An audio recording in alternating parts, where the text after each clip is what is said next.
Hello, my project is in detecting LLM's knowledge gaps using its embedding space. So everyone knows about LLMs. They're trained on massive amounts of data and are very good at things like mimicking human speech. However, what you may have noticed is that LLMs tend to flow a bit. When it's asked a question about something that is not very represented in their data, they tend to hallucinate. These are due to things called knowledge gaps. Right now, knowledge gaps are detected based on things like hallucinations. There's using calibration, using how confident the LLM is, prompting, which is asking the LLM to think about what it just said, and consistency, which is asking the question multiple times. However, we want to check the underlying cause of things like hallucinations, which is why we look at the embedding space. Embeddings are how the LLM thinks. It's the semantic relationship between the text and its numerical version that the LLM thinks with. What we believe is that a well-trained LLM should have similar manifolds, and that when tested and prompted on multiple math or physics questions, it should be able to categorize them similarly based on what type of questions they are.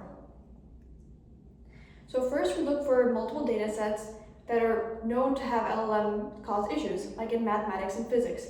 Next, we look for embedding models. The one we chose is the OpenAI Text-3 embedding model small. Next, we do graphical analysis using a dimensionality reduction technique called PacMap, and we look for structural differences, like places where clusters are falling apart. Lastly, we need to develop a tool to actually analyze these graphs automatically.